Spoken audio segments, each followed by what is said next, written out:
പോലീസിന്റെ ഭാഗത്ത് നിന്ന് കുത്തഴിഞ്ഞ ഒരു പ്രവർത്തനം അവിടെ ഉണ്ടായി എന്നുള്ളത് മറ്റാരും പറയുന്നത് കേൾക്കണ്ട. ഇപ്പോൾ LDF അവിടുത്തെ തൃശ്ശൂരിലെ സ്ഥാനാർത്ഥിയായിട്ടുള്ള ശ്രീ VS സുനിൽകുമാർ തന്നെ പറഞ്ഞിരിക്കുന്നത് എന്താണ്? പോലീസിന്റെ ഭാഗത്ത് പ്രശ്നം ഉണ്ടായിട്ടുണ്ട് എന്നാണ്. പോലീസ് എന്ന് പറഞ്ഞു കഴിഞ്ഞാൽ ആഭ്യന്തര വകുപ്പാണ് ഇത്തരത്തിലുള്ള സുരക്ഷാ കാര്യങ്ങളെല്ലാം തന്നെ കൈകാര്യം ചെയ്യുന്നത്. അപ്പോൾ ഞാൻ ഇതേ ചോദ്യം തന്നെ, അല്ലെങ്കിൽ താങ്കൾ പറഞ്ഞ അതേ ന്യായം തന്നെ ശ്രീ ജയരാജനോട് തിരിച്ചു ചോദിച്ചു കഴിഞ്ഞാൽ, പുറ്റിങ്ങൽ ദുരന്തവുമായി ബന്ധപ്പെട്ട് എങ്ങനെയാണ് ആൾക്കാരെ, ഒരു വലിയ ആൾക്കൂട്ടത്തെ കൈകാര്യം ചെയ്യേണ്ടത് എന്നതുമായി ബന്ധപ്പെട്ട് ഗൈഡ് ലൈനുകൾ ഉണ്ടായിട്ടുണ്ട് എങ്കിൽ അതങ്ങ് നടപ്പാക്കിയാൽ മതിയായിരുന്നു. കഴിഞ്ഞ വർഷമായിട്ട് ഈ ദുരന്തത്തിന് ശേഷം അവിടെ നടപ്പാക്കുന്ന കാര്യങ്ങൾ ഇത്തവണ എന്തുകൊണ്ട് അതിൽ മാറ്റം വന്നു? ഇത്തവണ എന്തുകൊണ്ടാണ് ഈ പറഞ്ഞതുപോലെ പലപ്പോഴും മേളവുമായി ബന്ധപ്പെട്ട്, മഠത്തിൽ വരവുമായി ബന്ധപ്പെട്ട്, പഞ്ചവാദ്യവുമായി ബന്ധപ്പെട്ട് ഒക്കെ തന്നെ, ഈ എഴുന്നള്ളത്തുമായി ബന്ധപ്പെട്ടൊക്കെ തന്നെ ഈ കമ്മിറ്റിക്കാരായിട്ടുള്ള ആൾക്കാർ അവിടെ നിൽക്കുന്നിടത്തു നിന്ന് അവരെ തള്ളി മാറ്റുന്നത് എന്തിനാണ്? കമ്മിറ്റിക്കാരായിട്ടുള്ള ആൾക്കാരെല്ലാം ഇതിന്റെ ഭാഗമാണ്. ഈ പൂരപ്രേമികളെ പോലെ ഒരുപക്ഷെ അവരെക്കാൾ കൂടുതൽ ഉത്തരവാദിത്വ ബോധമുള്ള, ചുമതലയുള്ള ആൾക്കാരാണത്. അങ്ങനെയുള്ള ആൾക്കാരെ അവിടെ നിന്ന് തള്ളി മാറ്റേണ്ടുന്ന സാഹചര്യം എന്താണ് എന്നുള്ളത് ചോദിച്ചു കഴിഞ്ഞാൽ എന്താണ് മറുപടി? അവിടെ വരുന്ന ആൾക്കാർക്ക് പൂരം കൃത്യമായി കാണാനും ആസ്വദിക്കാനുമുള്ള സൗകര്യം ഇല്ലാതെ വരുന്നു. ആദ്യ ഭാഗത്ത് ഞാൻ സംസാരിക്കുമ്പോൾ താങ്കൾ ഉണ്ടായിരുന്നോ എന്ന് എനിക്കറിയില്ല. ഞാൻ പറഞ്ഞ വളരെ ബേസിക് ആയിട്ടുള്ള ഒരു പോയിന്റ്, കൂടുതൽ ആൾക്കാർക്ക് പൂരം കാണാൻ കഴിഞ്ഞ ആൾക്കാർക്ക് അത് ആസ്വദിക്കാൻ കഴിഞ്ഞില്ല എന്ന രീതിയിലേക്ക് വരുന്നു.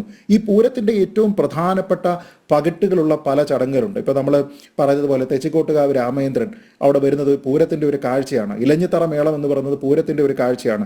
കുടമാറ്റം എന്ന് പറയുന്നത് പൂരത്തിന്റെ ഒരു കാഴ്ചയാണ്. അങ്ങനെ മേളവുമായി ബന്ധപ്പെട്ട്, താളവുമായി ബന്ധപ്പെട്ട്, വർണ്ണങ്ങളുമായി ബന്ധപ്പെട്ട് ഒരാഘോഷമാണ് പൂരം. അപ്പൊ അതിന്റെ പരമകാഷ്ഠയിൽ എത്തുന്ന ഏറ്റവും പ്രധാനപ്പെട്ട കാര്യമാണ് അവിടുത്തെ ഈ വെടിക്കെട്ട് എന്ന് പറയുന്നത്.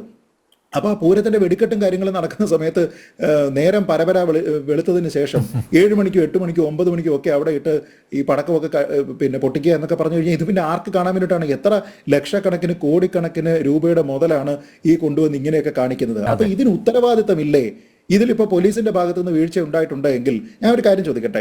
എല്ലാ തവണയും പൂരത്തിന്റെ ഒരുക്കങ്ങൾ, അതിന്റെ ചുമതല, മേൽനോട്ടം, അതിന്റെ അവലോകനം, ഈ കാര്യങ്ങളെല്ലാം നടത്തുന്നതിൽ സർക്കാരിന് പങ്കുണ്ട്. ചുരുങ്ങിയത് 3 മന്ത്രിമാരെങ്കിലും ഇതിൽ പങ്കെടുക്കാറുണ്ട്. സ്ഥലം MLA ഉണ്ട്, MP ഉണ്ട്, കളക്ടർ ഉണ്ട്, മറ്റുള്ള ആൾക്കാരെല്ലാവരും ഉണ്ട്, ദേവസ്വത്തിന്റെ ആൾക്കാർ എല്ലാവരും ഉണ്ട്. ഞാൻ ചോദിക്കുന്നത്, പൂരം ഭംഗിയായിട്ട് നടത്തുക എന്നുള്ളതാണല്ലോ ഇവരുടെ ചുമതല. അപ്പൊ എന്തെങ്കിലും കാര്യം നന്നായിട്ട് നടന്നില്ല എങ്കിൽ അതിന്റെ ഉത്തരവാദിത്വം ഇവർക്ക് തന്നെയല്ലേ?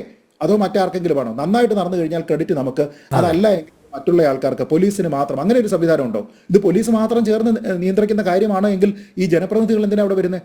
മന്ത്രി K രാജൻ എന്തിനാ അവിടെ വരുന്നത്? മന്ത്രി ബിന്ദുവിനെ പോലുള്ള ആൾക്കാരൊക്കെ ഇതിൽ എന്തിനാണ് സാധാരണ പതിവായിട്ട് എല്ലാ പൂരത്തിലും ഇതിന്റെ കമ്മിറ്റികളിലൊക്കെ ഉണ്ടാവുന്നത്? എന്തുകൊണ്ടാണ്? മന്ത്രി K രാധാകൃഷ്ണൻ, അദ്ദേഹത്തിന് ഉത്തരവാദിത്തമില്ലേ? അങ്ങനെ നിരവധി ആൾക്കാരുണ്ട്. അവിടുത്തെ സ്ഥലം MLA ആയിട്ടുള്ള P ബാലചന്ദ്രൻ, അദ്ദേഹത്തിന് ഉത്തരവാദിത്തമില്ലേ? MP ആയിട്ടുള്ള ആളിന് ഉത്തരവാദിത്തമില്ലേ? ഇവർക്ക് എല്ലാവർക്കും ഉത്തരവാദിത്തമുണ്ട്.